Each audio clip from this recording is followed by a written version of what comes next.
Alrighty, guys, gals, non-binary pals, welcome back to the channel. Thank you so much for clicking on today's video. I am super excited to talk about what we're going to be talking about. But as you can see, if you see these lovely people here on the side of the stream, I am recording this live on Twitch. So if you are ever bored and you're like, hey, I would like to hang out with people that are very cool, then you should come to the stream. I stream pretty often. I don't know. I don't have a schedule, but if you click the link in the description, you can go to Twitch, you can follow, it doesn't cost any money, and you'll know when I go live, and you can hang out with all these lovely people. Today, we are going to be talking about a video that was uploaded by the YouTube channel called Funty Times, and the title of this video is The Skinnies Are Oppressing Fat People, Fat Acceptance TikTok Cringe. If you've never seen Funty Times' video, she does a lot of videos kind of talking about, you know, fat acceptance and what they're doing, especially on TikTok. That seems to be a pretty big focus of the videos. And so we are going to be watching this. The reason that this caught my eye was actually the thumbnail. I thought was really good. It says the thumbnail, it says, reducing obesity is eugenics. And if you know what eugenics is, you'll know how insane that sounds. So I was like, what? And so I watched it and I said, what?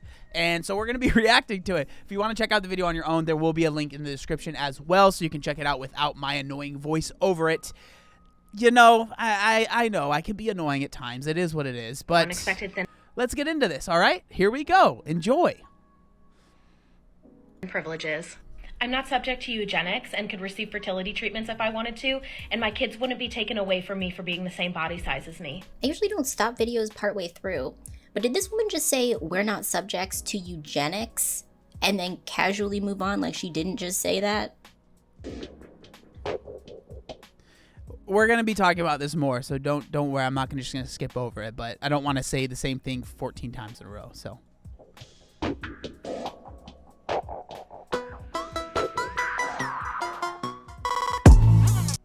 Crash test dummies were made for bodies around my size, and seatbelts work for me. My BMI doesn't exclude me from being able to donate my body. So if you're kind of confused, there wasn't much of an explanation. Basically, this TikTok, from what I'm understanding, is it's like her going over things that show that fat phobia is real, things that show that we need more acceptance of fat people, things that show that, you know, being fat is the same as being oppressed as other, you know, groups of people. That's kind of what's happening in this TikTok, if you're a little confused. To science, and med students have studied cadavers of my size. People of my size are included in clinical trials, and medicines are made for people around my weight. When I die, my weight isn't going to be the first thing that's blamed or marked as my cause of death, even if it had nothing to do with why I died. So right there, right?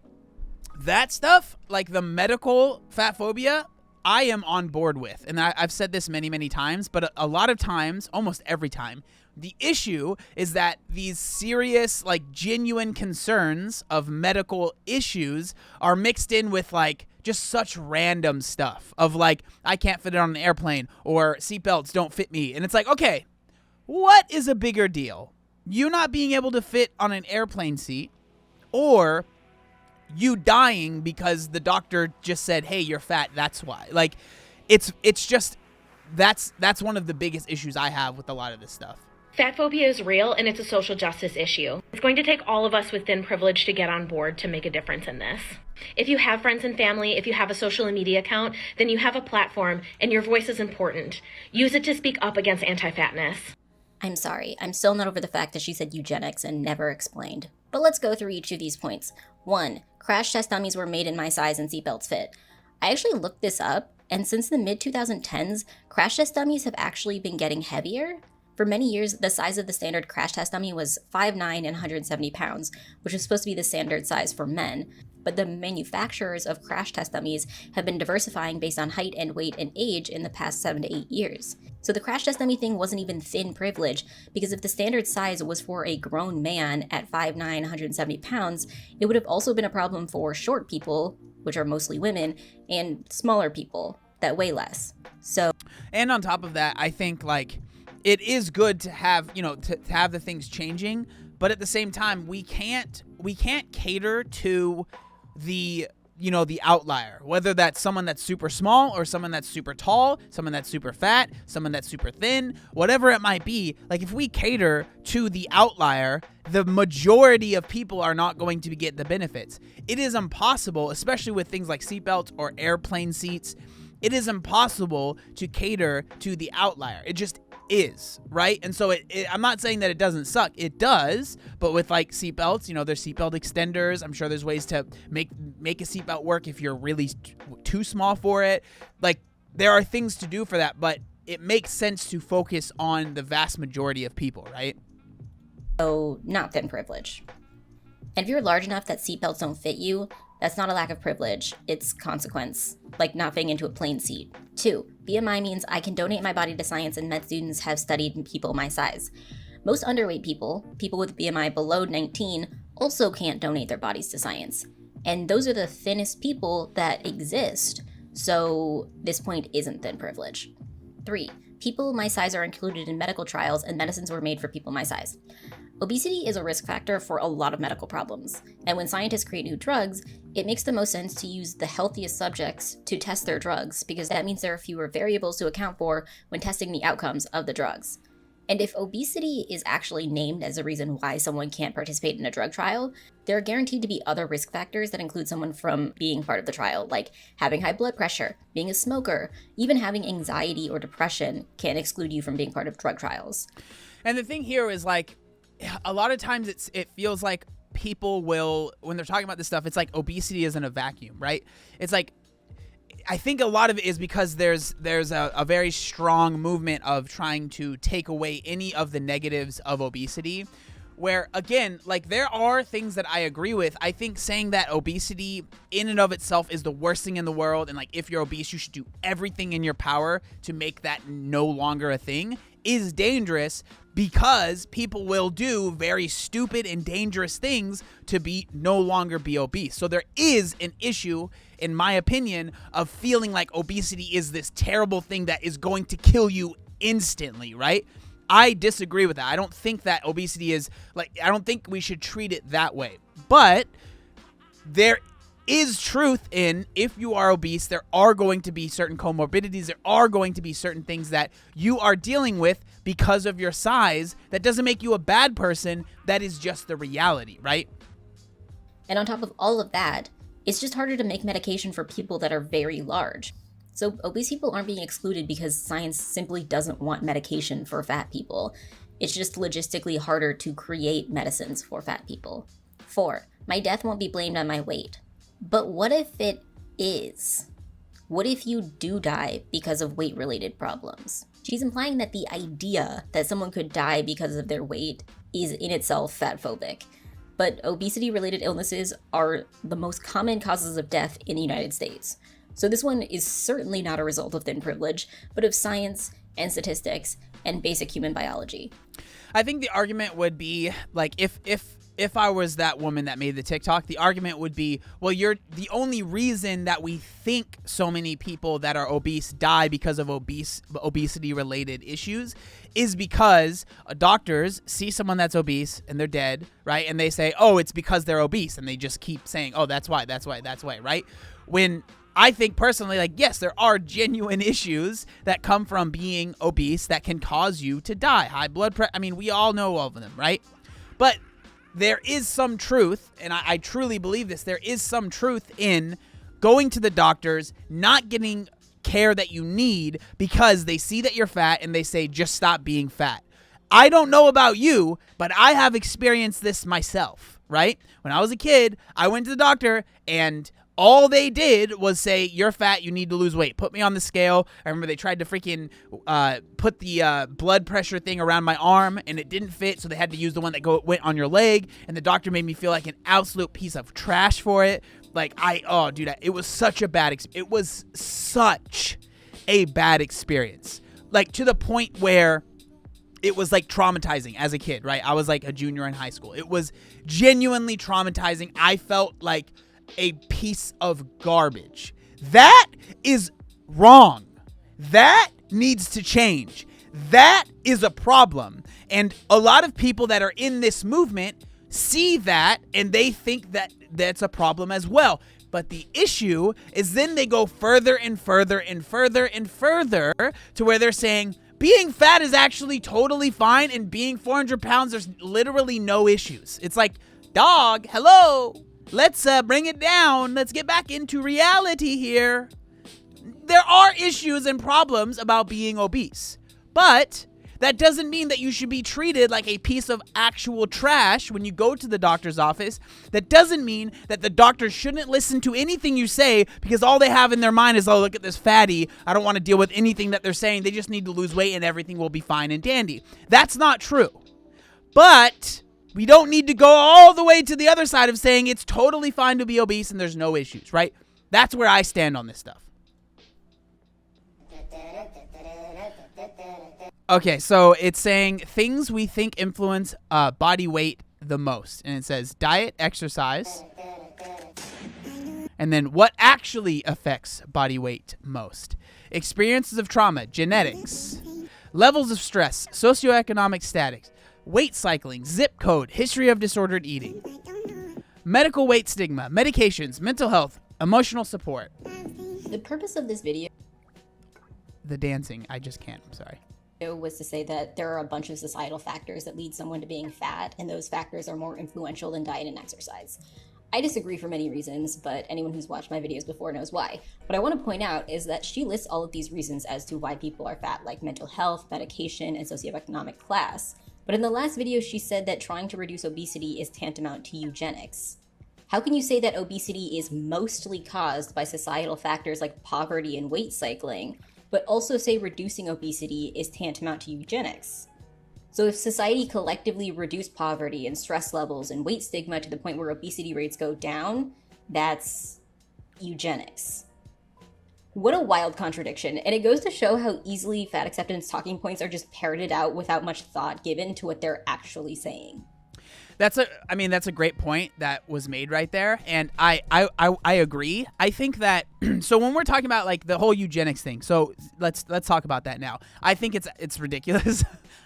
Personally, I think it's ridiculous. I think that because to say that it's the same as eugenics, right? Like saying we need to get rid of obesity. This is basically this is where my mind goes. Maybe I'm wrong, but basically the person in that TikTok that said it was tantamount to eugenics is like trying to fight obesity and get rid of obesity is like the same as we need to get rid of a certain color of person, right? Black person, white, whatever it is, right?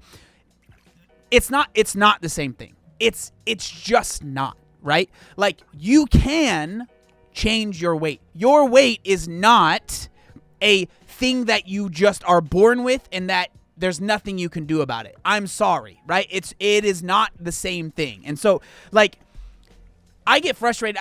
I honestly think that saying that's the same thing is condescending. It's ridiculous. Again, it's this thought that of this like la land that people live in that I just truly struggle to understand. And so, yes, part of this TikTok is true. There are things that I agree with. Like it's not just, oh, you need to move more to lose weight and eat less. It's simple. No. It is difficult, right? If you are poor, it's going to be harder to lose weight. If you are poor, it's more likely that you are going to be fat. Like that's just true, okay? At least in America and in the Western world, right? Because, we have enough money to eat, but like we're eating too much, right? And so to say that it's the same as whatever, your race, your skin color, whatever you want to say it's absolutely ridiculous. And again, it's like, how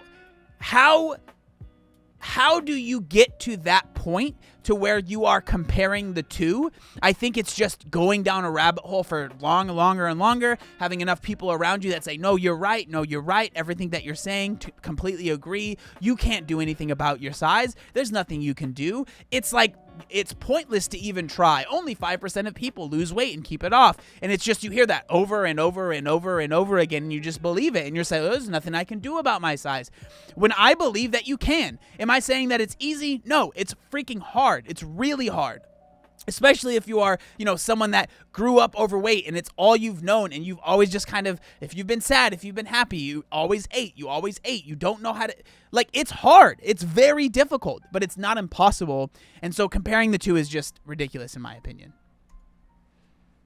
Something I like to consider now, whenever I am starting to kind of revert back into that pattern of wanting to be small, is to remember things in nature that take up space completely unapologetically. Things in nature that we would never question their expansiveness, their size, all the space that they take up, like mountains and redwood trees, the ocean, the sky. We would absolutely never question the space that they take up because they're doing what they're meant to do. They're taking. Side note, but the way that this woman is talking, like, is giving me flashbacks of church Bible studies, and it's making me like making my fight or flight like just shoot up. That's literally what it sounds like. Up as much space as they're meant to take up in this life, and they're fulfilling a role, a purpose that is divine and perfect. And so are you. You were never meant to be small. I know this whole video is supposed to be deep and introspective and spiritual or whatever, but my soul got lost the last time I heard someone saying that not wanting to be fat is the same as homophobia. So I'll just say this.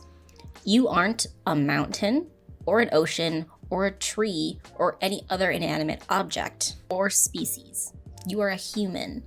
And I can't tell you what you are. I don't know, bro. I feel like a mountain with these freaking biceps. Look at those peaks, dude. What? You're telling me I'm not a mountain, bro? Look at that thing.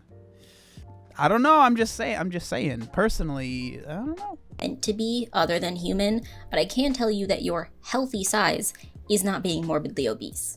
In one of the podcast videos I made with Virgie Tovar, she compares her inner thighs, which are riddled with scars due to chug rub, to cactuses, which goes to show that you can justify any size, deformity, or even behavior using nature if you wanted to. So if you want to be fat, be fat. But saying it's okay that I'm fat because look at that mountain over there lacks more than a bit of reason. I don't know, bro. It's all right that I have loose skin because I look like Ditto from Pokemon. So I'm a Pokemon now. So deal with it, you know? Sucks for you. Being fat has finally come to my advantage for once.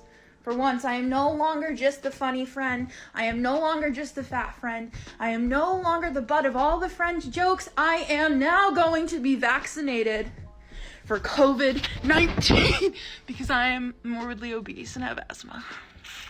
Suck it, skinnies. If you've seen my other videos, you're aware that this woman has been around before. And pretty much every time, I say that she needs to get therapy for the fact that she clearly has some deep-rooted traumatic issues when it comes to skinny people. She said before that she doesn't feel comfortable around skinny people and that all skinny people are an oppressive class. And this video just lends more to everything else I've said about her because it's one thing to be excited about getting the vaccine early. Sure, that's great. But to say, I am no longer the fat friend, I am no longer the butt of all my friends' jokes. Therapy. You're basically screaming to the world that you need therapy. And in the end, to say, suck it, skinnies, please get help. I don't know who needs to hear this. Apparently a lot of you do. But posting... Every time a TikTok starts with, I don't know who needs to hear this, get ready. All right? Just get ready. It's going to be a wild ride. And let's take this ride together. Yourself before and after you eat as a thin, conventionally attractive person is not doing what you think it's doing. A lot of times people do this with the intent to normalize bodies or whatever, but like your thin body is already normal. And no one's mad that you're thin. No one's mad that you're like trying to be helpful. People are upset that you're essentially body checking on the internet. Trying to have a positive platform to help other people with their insecurities or help them love themselves is great. But if you're doing something harmful, you need to own up to it, understand and learn from it, and delete it. You live and you learn, that's completely fine. But just know doing that is not helping anyone. Bro. What are you talking about? You know? Like, hey, let people post what they want. And if you don't like it, do this. Close your eyes. Scroll past it. Okay? It's the internet. You don't go and say, hello, hey, internet police here. I've noticed your post isn't for me. So, you need to delete it because it makes me sad. No, don't look at it. I don't understand that. Why? Just, it's not for you. If I'm posting a picture of my loose skin from losing weight and someone says, I am underweight and I will never have loose skin, you need to delete this. I'd say, well, it's not for you, man or woman. It's for someone else that might have it. Hello? Bro, I don't get that. Why? It's like so much of these people's content is about telling other people to delete their content. What? At all. Please, someone teach this woman what body checking is, because she doesn't understand the word. At this point, I'm pretty sure believes that just being thin means you're body checking. She said, your thin body is already normal. You say that in a way that implies that everyone should automatically know that. But these are the same people that I'm sure would applaud a female celebrity for posting an image without makeup and without filters. But why is that seen as a good thing? Because we collectively understand that the retouching of women's bodies is everywhere. Because even if we see people every day, the images we see in media and social media can influence what we consider normal. And isn't this the entire idea of fat representation? Like, we all know that most of the US population is overweight and obese, objectively. But the point of fat representation is for more of those people to be shown in media. So how can you understand how representation is important for fat people, specifically women, and how fat women view themselves, but not understand that what a thinner woman considers a normal woman's body can also be influenced by media representation? So some thin women may not see their thin bodies as already normal. That's why the normalization of women's bodies can be useful for some people. And posting unretouched images or videos as a skinny person is not body checking, Abby. So nobody needs to apologize to you or anyone else for triggering your insecurities. I mean, yeah, 100%. Body positivity has turned into a movement solely based on making people feel better about themselves and helping their self-esteem and being reassured that they are attractive, but I don't think it should be going in that direction. We're not talking about things like medical fat phobia. We're not talking about things like that. We're saying your rolls are beautiful. Okay. What if we did body neutrality, guys? What if we took the value away from our bodies? We recognize that they exist, and we recognize that some bodies are treated better than other bodies, and we fight the treatment that they get, the unequal treatment. But we take the value away from our physical forms by being neutral about it, so that our personal feelings cannot get in the way of the liberation of all marginalized bodies. Because right now, I really feel like they are. So here it's like, what I see is, you know, she doesn't agree with body positivity and where it's going. And fair enough. I get it. Like it's definitely become very commercialized and just incredibly cheesy. But it's like she brought up body neutrality. So it's like, okay, then just move on, right? This thing is no longer for you. You don't agree with it. It's become, you know, cheesy. It's no longer what you stand for. Then just move on instead of like, it's just weird, like grasping on this thing. No, it's supposed to be this. It's like, well, it's not that anymore. There is this other thing, body neutrality, that you seem to vibe a lot better with. So just move on to that thing. Stand up for that thing. I don't know. That's my thoughts. Loving yourself is really important, but it should be focused on your inner self, not your outer self. She said people aren't talking about things like medical fat phobia enough. Yeah, maybe because you and your cohort are going around complaining about people with body dysmorphia and distorting the definition of body checking so you can police skinny women instead of talking about medical fat phobia. I actually searched through this woman's page and I think I saw one video about medical fat phobia, but there are countless videos talking about how fat shaming and skinny shaming aren't the same and why she's oppressed for being fat and why women with certain features shouldn't be in body positivity. All that stuff. Why don't you take your own advice and focus on your internal self and the causes you think matter, instead of spending your time telling other people what content they're allowed to make and how those videos that have nothing to do with you are causing you harm? She also said that we should move towards body neutrality instead of body positivity so we aren't as focused on looks, but she doesn't have a right to dictate if someone is or is not allowed to be positive about their bodies. If she wants body neutrality for herself, she can do that, but she has no grounds for telling other people that they are wrong for focusing on their physical appearance and wanting to feel pretty or beautiful or wanting to practice body positivity. There's even a comment on this video that says, "Fat liberation all the way." Yes, fat liberation. If you want to have a movement that focuses on the issues specifically related to fat people, you've got fat liberation, you've got fat acceptance. Stop trying to tell people what body positivity is or should be to them. Yeah, it seems like that's one of the biggest issues. A lot of people that make these types of videos or those types of TikToks, a lot of times like a lot of their content is them calling other people out. But if you make a video or you make a post kind of calling them out or disagreeing with them, it's like they just can't deal with it. They can't handle it. They'll like call you tons of names. Like I've dealt with this. It's just strange to me, right? If you're gonna call other people out, or even like, oh, I'm calling them in, or I want to have a conversation. If someone disagrees with you and they do the same thing to you, it's strange to me to be like, oh my God, like you are, you're bullying me or you're harassing me or it's like these are important conversations to have. And so if you're going to make videos where you're kind of calling people out or telling people to delete certain things, of course you are going to deal with people that are going to disagree with you and kind of, clap back or whatever word you want to use. But yeah, that's my thoughts on the video. I thought it was a really good video, kind of has a lot of like little things put together.